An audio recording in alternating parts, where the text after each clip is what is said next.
All right, number 3 is to reallocate square footage in outdoor spaces that extend the interior living to the outdoor space. 52% of architectural designers are designing outdoor spaces differently due to what's happened in the past 2 years, and we do not believe that this is going anywhere anytime soon.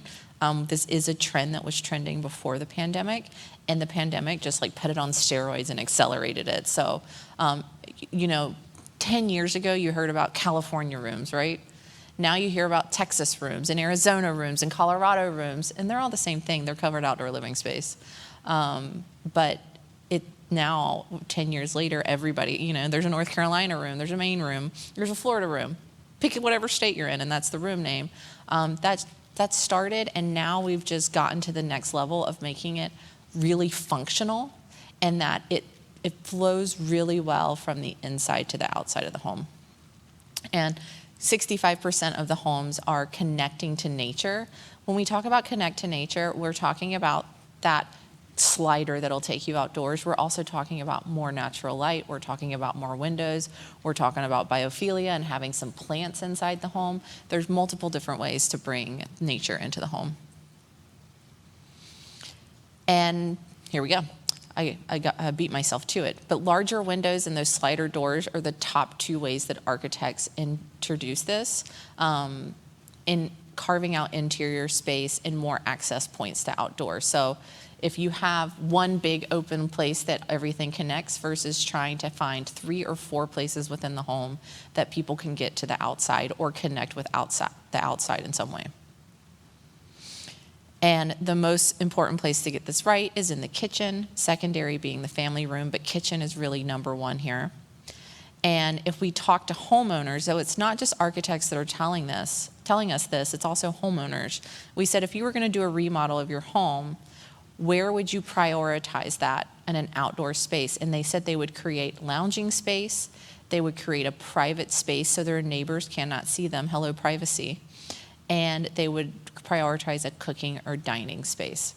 So that's really, what are we talking about here? We're talking about living. We're talking about the living room, the great room, being outdoors and indoors.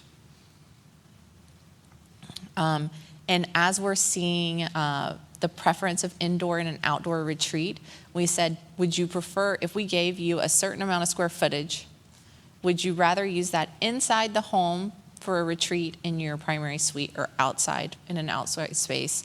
And the majority of people chose outdoor to have something off of their primary bedroom. And this is one thing that we've come to be known for in our markets. We really feel like we're good at blurring the line between the interior and the exterior. And to get a sense of how we do it, you first have to understand how we design our plans. So that's why I have a drone shot there at the top right. Instead of putting the outdoor living on the back of the house, as most builders do, our buyers, given their age, typically don't care about a backyard, and we're trying to increase density in our projects. So we'll put that living space on the side. And each of our plans have an active and a passive side. So the passive house on the top side of the courtyard doesn't have any windows on that side of the house. All the windows are on the active side. So we're flooding the house with natural light in areas like the bedrooms, the kitchen, and giving us the ability to provide access to that courtyard from the primary bedroom, from the kitchen, from the den, multiple points. It's all enclosed, very private, nobody can see into it. And the really tall western door slider options have become popular with us in the last couple of years in particular. This is a really smart design solution.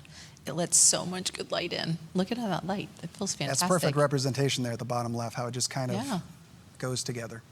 It's really nice. It literally, you blurred the line there for us. It's great. Now, as a builder or design consultant, another benefit of doing this is just the personalization options that this space allows. So we've gone crazy with the number of options that we allow buyers to choose from to personalize these areas. And it's really good profit and revenue driver for us to do the hardscaping, fountains, pavers, turf grass. All of it's very, very popular with our buyers right now. What percentage of people do you think would choose to sort of finish it off in this way versus do it after they close? Do you have a... Especially our buyers, given the fact they don't want to do the work themselves. Many of them are doing quite a few customizations in that area. Right now, our average just in the courtyard is about 15,000 in options per sale. And is that something that they talk about up front, or is that something that you're talking about as you're closing on the home? They do it at the design studio. So it's the last step in the design process. We're actually thinking about putting it at the beginning because we're wondering if we can get even higher than 15,000 if people are tapped out by the time they get to the courtyards at the end.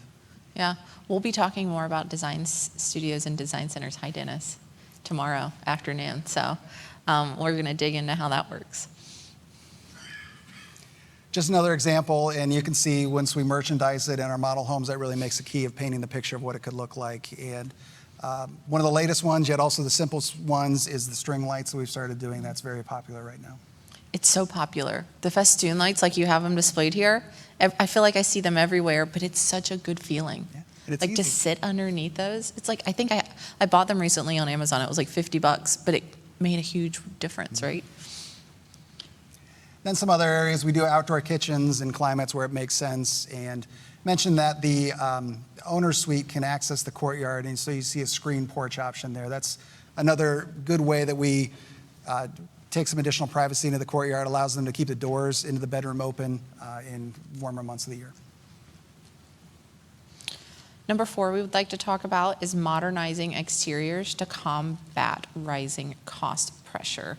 And so we have talked to consumers. They've told us that this is a totally acceptable way for them to save money, that they want to make sure that they get what they're looking for. And what the home looks like on the exterior doesn't really matter for about 65% of the consumers.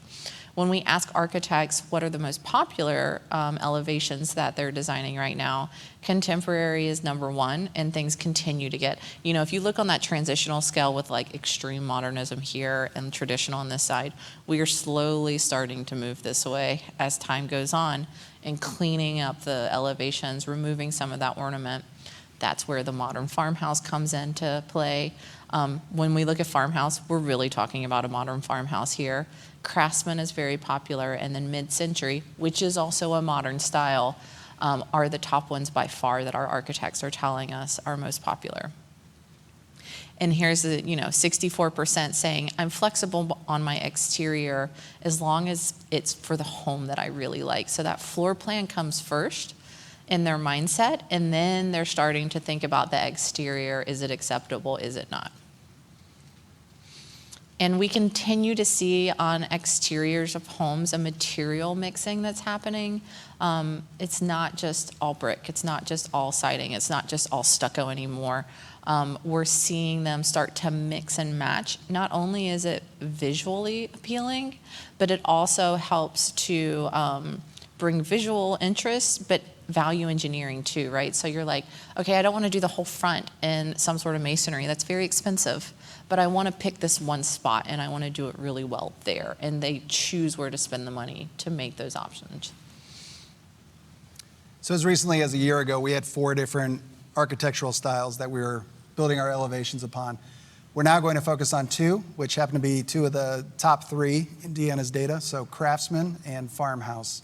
And if you go to the next slide, I think we can get even better in the farmhouse that we're doing. What we're doing today is pretty basic, just board and batten, one color.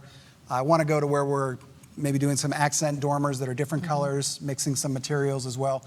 Not adding a lot of cost, but really going more modern farmhouse than just farmhouse. Well, and we've been spending a lot of time talking about how to, okay, something's already gone through. It's already been approved. You've already got it entitled. You've already gotten everything approved in the city, right? Well, now that the winds have changed, and maybe you have some homes that are in the process of being built right now, and you need to find somewhere to save. Color blocking versus a material change is a great way to save a little bit of money somewhere, and it's not necessarily something that the consumer is going to pick up on, and it's not going to be like, oh, well, it doesn't have brick, I'm deal breaker. Like, no, they're in love with the floor plan. They're in love with the neighborhood. That decision's not really going to make them just like turn a switch off.